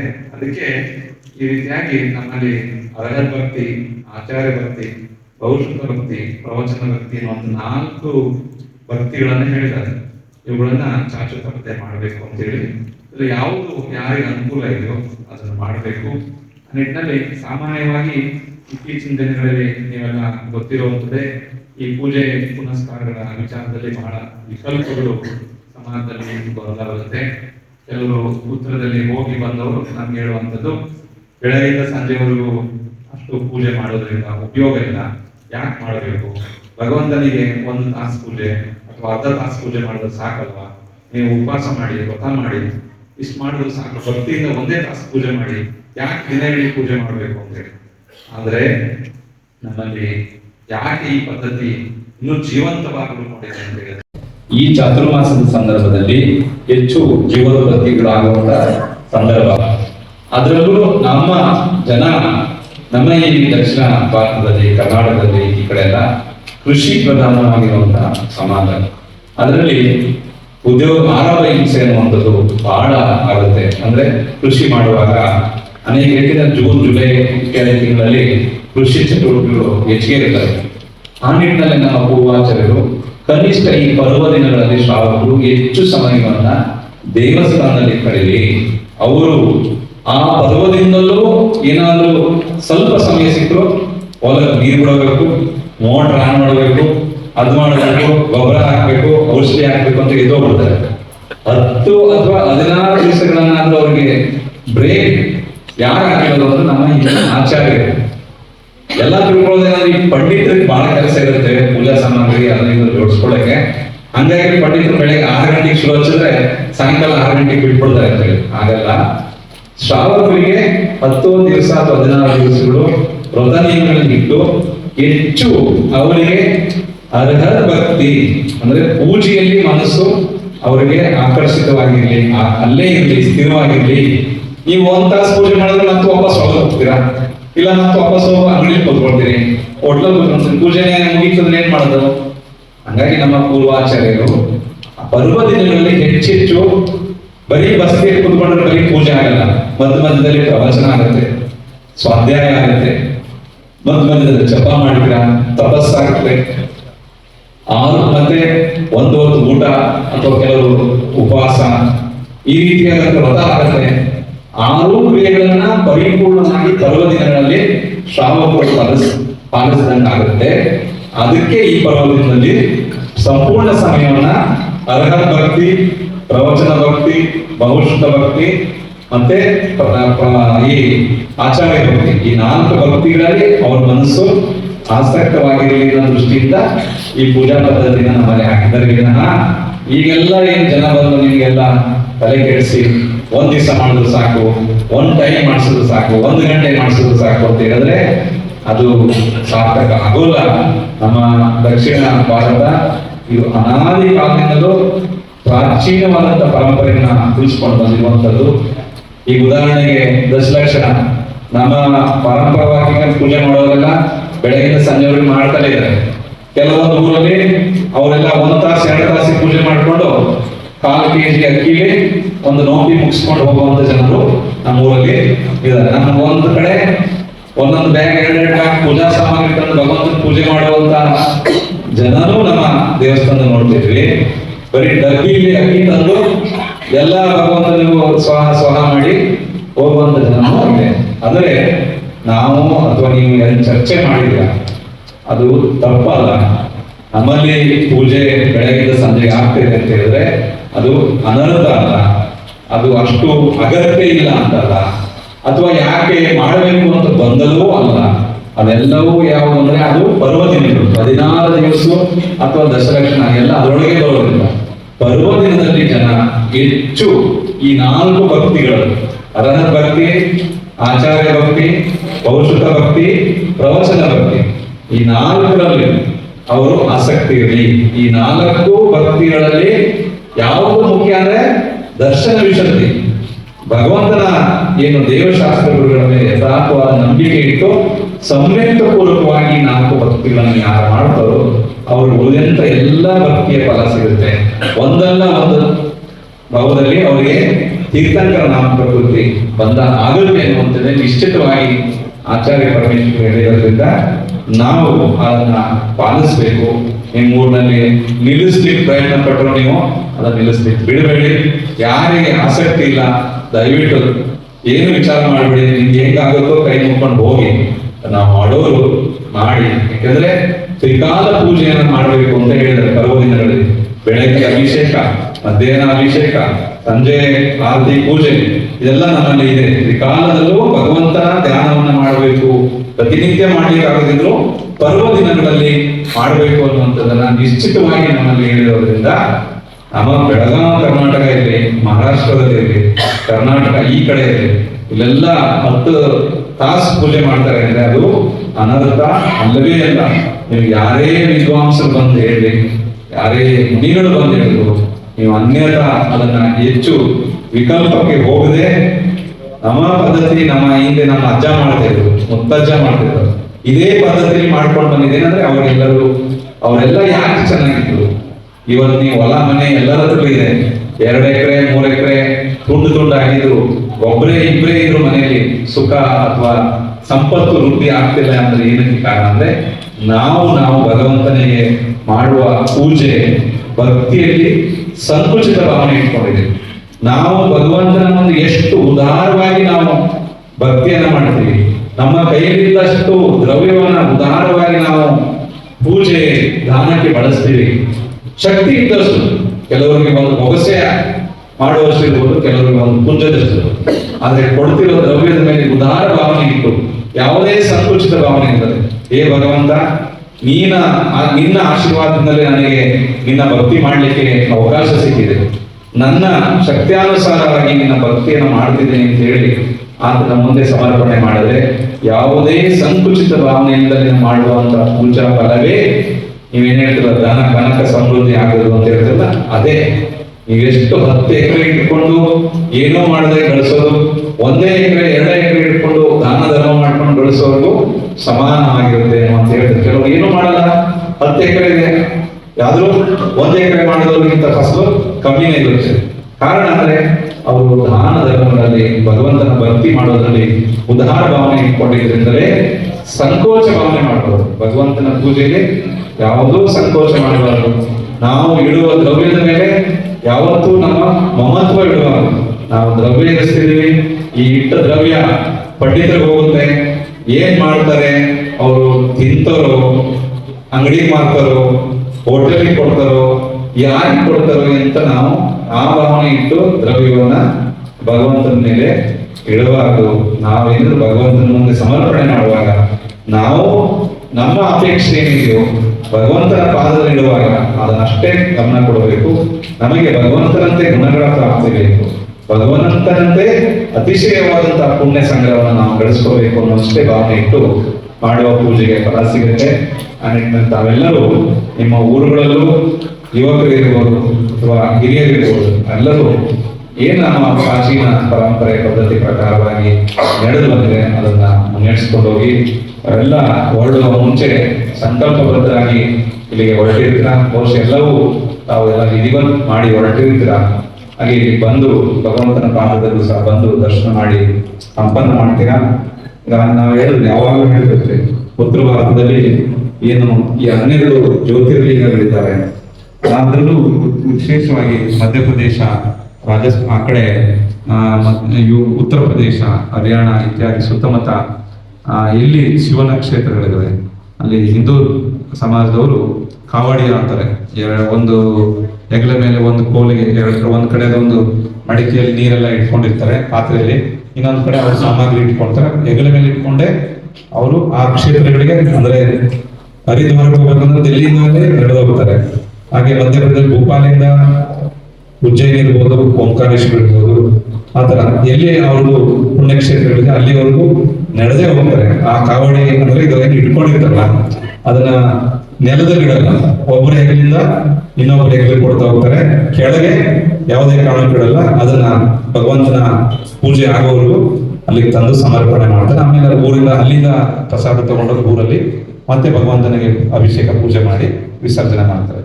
ಈ ನಿಟ್ಟಿನಲ್ಲಿ ಅವರ ಒಂದು ಸಂಕಲ್ಪ ಇರುತ್ತೆ. ಹಾಗೆ ನೀವೆಲ್ಲರೂ ಅಲ್ಲಿ ನಮ್ಮ ವಸತಿಗಳಲ್ಲಿ ಸಂಕಲ್ಪ ಮಾಡಿ ಹೊರಟಿರ್ತೀರ, ಅಲ್ಲಿ ಪೂಜೆ ಪುನಸ್ಕಾರಗಳನ್ನು ಮಾಡಿ ಹೊರಟಿರ್ತೀರ. ಹಾಗೆ ಒಂದು ಮುಂದೆ ಮಾಡ್ತಿದ್ರೆ ಸಂತೋಷನೇ, ಮಾಡದೇ ಇದ್ರೆ ಮತ್ತೆ ಮಾಡಿ. ಪ್ರತಿ ವರ್ಷ ಹೊರಡೋ ಮುಂಚೆ ನೀವು ಅಲ್ಲೇ ಒಂದು ಮಂಗಳ ಕಲಶವನ್ನ ಸ್ಥಾಪನೆ ಮಾಡಿ, ನಿಮ್ ದೇವಸ್ಥಾನ, ನಿಮ್ ಊರಲ್ಲಿ ಅಥವಾ ನಿಮ್ ಮನೆಯಲ್ಲಿ, ಅವರ ದೇವಸ್ಥಾನದಿಂದ ನಿಮ್ಮ ಮನೆಯವರಿಗೆ ಒಂದು ಸಣ್ಣ ಕಳಶ ಇಟ್ಟು ಸಂಕಲ್ಪ ಮಾಡಿ, ನನ್ನ ಯಾತ್ರೆ ಸುಗಮವಾಗಲಿ, ಯಾತ್ರೆ ಯಶಸ್ವಿ ಆಗಲಿ, ಇಲ್ಲಿ ಸಂದರ್ಭದಲ್ಲಿ ಮನೆಯಲ್ಲಿ ಇರೋವರೆಗೂ ಏನು ತೊಂದರೆ ಆಗಬಾರ್ದು, ಯಾತ್ರೆ ಹೋಗುವಾಗ ಹೋಗಿ ವಾಪಸ್ ಬರೋವರೆಗೂ ಯಾರಿಗೂ ತೊಂದರೆ ಬಾರದು ಅಂತ ಹೇಳಿ ಮಂಗಳ ಕಲಶವನ್ನ ಮನೆಯಲ್ಲಿ ಇಟ್ಟು ನೀವು ಸಂಕಲ್ಪಬದ್ಧಾಗಿ ಹೊರಡಿ. ಅದೇ ಕಳಶದಲ್ಲಿ ಅಕ್ಕಿ, ಈ ಅಡಿಕೆ, ಬಾದಾಮ್ ಇಷ್ಟೇ ಹಾಕಿದ್ರು ಸಾಕು. ನಂತರ ನಿಮ್ಮ ಊರಿಗೆ ಹೋದ್ಮೇಲೆ ಆ ಭಗವಂತನಿಗೆ ಅಲ್ಲಿ ಅಭಿಷೇಕ ಪೂಜೆಗಳನ್ನ ಮಾಡಿಸಿ ಕೊನೆಗೆ ಸಮಾಪನೆ ಮಾಡಿ. ಇಲ್ಲಿ ಒಂದ್ ದಿವಸ ನೀವೇನಿದ್ರು 2 ದಿವಸ ಇದ್ದೇ ಇರ್ತೀರಾ. ಇವತ್ತು ಬಂದಿದ್ದೀರಾ ಅಂದ್ರೆ ನಾಳೆ ಎಲ್ಲ ದರ್ಶನ ಮಾಡ್ಕೊಡ್ತೀರಾ, ಎಲ್ಲ ಅವರವರು ವ್ಯಕ್ತಿಗತವಾಗಿ ಪೂಜೆ ಪುನಸ್ಕಾರಗಳನ್ನು ಮಾಡಿಸ್ಕೊಂಡು ನಾಡಿದ್ದು ಶುಕ್ರವಾರ ದಿವಸ ಬರುವಂತ ಯಾತ್ರಾರ್ಥಿಗಳಿಗೆಲ್ಲ ಸೇವೆಯನ್ನು ಮಾಡಿ ತಾವು ತಮ್ಮ ಊರಿಗೆ ಹೋಗ್ತೀರಾ. ಹಾಗಾಗಿ ಮುಂದಿನ ವರ್ಷ ತಾವು ಇಲ್ಲಿ ಬಂದ ದಿವಸದ ದರ್ಶನ ಮಾಡಿ 2ನೇ ದಿವಸ ಪೂರ್ತಿ ಯಾತ್ರಾ ಸಂಘದಿಂದ ಶುಕ್ರವಾರ ದೇವಿ ಒಂದು ಅಲಂಕಾರ ಪೂಜೆ ಇತ್ಯಾದಿಗಳು, ಹಿಂದಿನ ದಿವಸ ಗುರುವಾರ ದಿವಸ, ಯಾಕೆಂದ್ರೆ ಎಲ್ಲರೂ ನೀವು ಗುರುವಾರನೇ ತಲುಪ್ತೀರ 1 ದಿವಸ ಮುಂಚೆ. ಹಾಗಾಗಿ ಗುರುವಾರ ದಿವಸ ಎಲ್ಲ ಯಾತ್ರಾ ಸಂಘದ ವತಿಯಿಂದಲೇ ಭಗವಂತನಿಗೆ ಅಭಿಷೇಕ. ಶುಕ್ರವಾರ ಎಲ್ಲ ತುಂಬಾ ರಶ್ ಇರುತ್ತೆ. ನೀವು ಗುರುವಾರ ದಿವಸ ನಿಮ್ಮ ಯಾತ್ರಾ ಸಂಘದ ವತಿಯಿಂದಲೇ ಭಗವಂತನಿಗೆ ಮತ್ತೆ ಮಹಾಮಂತ್ರಿಗಳ ಅಭಿಷೇಕಗಳು. ಶುಕ್ರವಾರ ದಿವಸ ಎಲ್ಲ ಅನ್ನದಾನ ಆಗೋದ್ರಿಂದ ಅವತ್ತು ನೈವೇದ್ಯ ಪೂಜೆ ಭಗವಂತನಿಗೆ, ಎಲ್ಲ ದೇವಸ್ಥಾನಗಳಿಗೆ, ಅಮ್ಮನವರಿಗೆ ಎಲ್ಲರಿಗೂ ನೈವೇದ್ಯ ಸಮರ್ಪಣೆ ಮಾಡಿ, ಯಾತ್ರಾರ್ಥಿಗಳಿಗೆ ಊಟೋಪಚಾರವನ್ನು ಮಾಡಿ, ಮಹಾದೇವಿಗೆ ಅಲಂಕಾರ ಮಾಡಿಸಿ ನಂತರ ಪ್ರಸಾದ ತಗೊಂಡು ನಿಮ್ಮ ಊರಿಗೆ ಹೋಗ್ಬೋದು. ಈ ಕ್ರಮ ಮಾಡದೇ ಇರ್ಬೋದು. ಹೆಚ್ಚಾಗಿ ವ್ಯಕ್ತಿಗತ ಮಾಡ್ತಾ ಇರ್ತಾರೆ, ಸಂಘದ ವತಿಯಿಂದ ಈ ರೀತಿ ಮಾಡ್ಕೊಂಡು ಹೋಗಿ. ಈ ವರ್ಷ ನೀವು 140 ಜನ, ನಾಳೆ ದುಮ್ಸಿ ಅವರು ಒಂದು ಸುಮಾರು 50 ಜನ ಒಟ್ಟಿಗೆ ಬರ್ಲಿಕ್ಕೆ ಜಾಗದ ವ್ಯವಸ್ಥೆ ಆಗಲ್ಲ ಅಂತೇಳಿ ಬೇರೆ ಬೇರೆ ಬರ್ತಾ ಇದ್ದಾರೆ. ಹಾಗೆ ಭಗವಂತನ ಆಶೀರ್ವಾದ ಅನುಗ್ರಹ ನಿಮ್ಮೆಲ್ಲರಿಗೂ ಪ್ರಾಪ್ತವಾಗಲಿ. ನಿಮ್ಮ ಯಾವ ಸಕಲ ಸಂಕಲ್ಪಗಳು ಮಾಡಿ ಹೊರಟಿದ್ರು ಆ ಎಲ್ಲ ಸಂಕಲ್ಪಗಳಿಗೂ ಭಗವಂತನ ಹಾಗೂ ಮಹಾಮಾತೆಯ ಆಶೀರ್ವಾದ ಅನುಗ್ರಹ ಇರಲಿ. ಇದೇ ರೀತಿಯಾಗಿ ತಾವು ದಿನಧರ್ಮದ ಪ್ರಭಾವನೆಯನ್ನ ಮಾಡುವ ಮೂಲಕವಾಗಿ ನಮ್ಮ ಆತ್ಮ ಪ್ರಭಾವನೆ ಕಡೆಗೂ ಹೆಚ್ಚೆಚ್ಚು ಗಮನ ಮಾಡಿಕೊಳ್ಳಿ, ವ್ಯಸನ ಮುಕ್ತರಾಗಿ, ಹಾಗೆ ಸಮಾಜದಲ್ಲೂ ಸುಖ, ಶಾಂತಿ, ಸಮೃದ್ಧಿ ಹೊಂದುವಂತಹ ವಾತಾವರಣವನ್ನ ನಿರ್ಮಾಣ ಮಾಡಿ.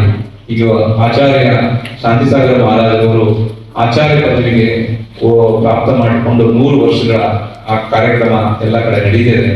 ಈ ವರ್ಷಕ್ಕೆ ಅವರು 100 ವರ್ಷದ ಹಿಂದೆ ಸಂಡೋಲಿಯಲ್ಲಿ ಆಚಾರ್ಯ ಪದವಿಯನ್ನು ಸ್ವೀಕಾರ ಮಾಡಿದ್ರು. ಅಲ್ಲಿ 100ನೇ ವರ್ಷ ಎಲ್ಲ ಕಡೆ ಆಚಾರ್ಯ ಶ್ರೀಯವರ ವಿಶೇಷ ಕಾರ್ಯಕ್ರಮಗಳು ನಡೀತದೆ. ನಮ್ಮಲ್ಲೂ ಸಹ ಆಚಾರ್ಯ ಶ್ರೀಯವರ ಹೆಸರಲ್ಲಿ ಅಂಚೆ ಚೀಟಿ ಸ್ಟಾಂಪ್ ಮಾಡಲಿಕ್ಕೆ ಕೇಂದ್ರ ಸರ್ಕಾರವನ್ನ ಪ್ರಯತ್ನ ಪಟ್ಟಿದ್ರೆ ಅದು ಆದಷ್ಟು ಬೇಗ ಆಗುತ್ತೆ. ಹಾಗೆ ಬೇರೆ ಬೇರೆ ಊರುಗಳು ವೀರ ಸೇವಾದಳದಿಂದಲೂ ಸಹ ಅನೇಕ ಕಾರ್ಯಕ್ರಮಗಳು 5ನೇ ತಾರೀಕಿಗೆ ಎಲ್ಲ ಕಡೆ ಆಗ್ತಾ ಇದೆ. ತಮ್ಮ ಊರುಗಳಲ್ಲೂ ಸಹ ಯಥೋಚಿತವಾಗಿ ಆಚಾರ್ಯ ಶ್ರೀಯವರ ಒಂದು ಪ್ರಭಾವನೆ, ಅವರ ಜೀವನ ಚರಿತ್ರೆ ಎಲ್ಲವನ್ನ ತಾವೆಲ್ಲರೂ ತಿಳಿಸಿ ಪ್ರಭಾವನೆಯನ್ನು ಮಾಡಿ ನಮಗೆ ಈ ಒಂದು ಕಲಿಯುಗದಲ್ಲಿ 20ರ ಶತಮಾನದಲ್ಲಿ ಯಾರಾದರೂ ತೀರ್ಥಂಕರ ಸಮಾನವಾದಂತ ಗುರುಗಳು ಇದ್ರು ಅಂತ ಹೇಳಿದ್ರೆ ಅವರು ಆಚಾರ್ಯ ಶ್ರೀ ಶಾಂತಿಸಾಗರ ಮಹಾರಾಜರು ಮಾತ್ರ. ಅವರ ಒಂದು ಯಾವ ಉಪದೇಶ ಅಥವಾ ಮಾರ್ಗ ಈ ನಮ್ಮ ಜನರಿಗಿದೆ, ಅದನ್ನು ನಾವೆಲ್ಲ ಅನುಸರಿಸೋಣ. ಕರ್ನಾಟಕ ಯಾವಾಗಲೂ ಸುಖ, ಶಾಂತಿ, ಸಮೃದ್ಧಿಗೆ ಸಂಕೇತವಾಗಿರುವಂಥದ್ದು. ಇಲ್ಲಿ ಯಾವುದೇ ಧರ್ಮ ಸಂಪ್ರದಾಯಗಳು ಯಾವುದೇ ಇದ್ರೂ ಸಹ ನಾವೆಲ್ಲರೂ ಒಂದೇ ರೀತಿಯಲ್ಲಿ ಬದುಕಬೇಕು ಅನ್ನುವಂಥ ಜೈನ ಧರ್ಮದ ಮಹಾವೀರ ಸ್ವಾಮಿಯ ಬದುಕಲು ಬಿಡುವಂತ ಸಾರ್ಥಕ ತತ್ವವನ್ನ ನಾವು ಪರಿಪಾಲಿಸುವಂತ ಸಮಾಜ. ಆ ನಿಟ್ಟಿನಲ್ಲಿ ನಾವೆಲ್ಲೇ ಇದ್ರು ನಮ್ಮವರು ನಮ್ಮ ಜೊತೆಗೆ, ಹಾಗೆ ಎಲ್ಲರೂ ನಮ್ಮಂತೆ ಎನ್ನುವಂತ ಭಾವನೆ ಇಟ್ಕೊಂಡು ನಾವು ಸಮೃದ್ಧಿಯಾಗಿ ಸಮಾಜ ಸಮೃದ್ಧಿ ಆಗಲಿಕ್ಕೆ ನಾವೆಲ್ಲರೂ ಪ್ರಯತ್ನಿಸೋಣ. ಎಲ್ಲರಿಗೂ ಅಭಿನಂದನೆಗಳು. ಪಾದವಿಹಾರ ಮಾಡ್ಕೊಂಡು ಬಂದಿರೋರಿಗೆ ಮತ್ತೆ ಅದರೆಲ್ಲ ಊಟೋಪಚಾರಗಳ ವ್ಯವಸ್ಥೆಯನ್ನು ಮಾಡ್ಕೊಂಡು ಬಂದಂತ ಅಡಿಗೆಯವರು, ಕಾರ್ಯಕರ್ತರು ಮತ್ತೆ ಎಲ್ಲ ಸಂಯೋಜನೆ ಮಾಡಿರುವಂತ ಊರಿನವರು ಎಷ್ಟು ಶಿರಹಟ್ಟಿಯಿಂದ ಸುಮಾರು 35 ಜನ, ಐನಾಪುರದಿಂದ ಸುಮಾರು 50 ಜನ, ಶೇಡಬಾಳದಿಂದ ಈ ಸಲ 32 ಜನ, ಗೊಂಡವಾಡದಿಂದ 15 ಜನ, ಹುಬ್ಬಳ್ಳಿಯಿಂದ 2 ಜನ, ಹಾಗೆ ಇತರ ಎಲ್ಲ ಕಾರ್ಯಕರ್ತರು ಸೇರಿ ಒಟ್ಟು 141 ಜನ ಈ ಒಂದು ಪಾದವಿಹಾರದಲ್ಲಿ ಬಂದಿದ್ದೀರಾ. ಹಾಗಾಗಿ ಮತ್ತೊಮ್ಮೆ ತಮ್ಮೆಲ್ಲರಿಗೂ ಅಭಿನಂದಿಸ್ತಾ ಇದೇ ರೀತಿಯ ಧರ್ಮ ಜಾಗೃತಿಯಲ್ಲಿ ತಾವೆಲ್ಲ ತೊಡಗಿಕೊಳ್ಳಿ ಅಂತ ಹೇಳಿ ಮಾತುಗಳಿಗೆ ವಿರಾಮವನ್ನು ಕೊಡ್ತೇವೆ.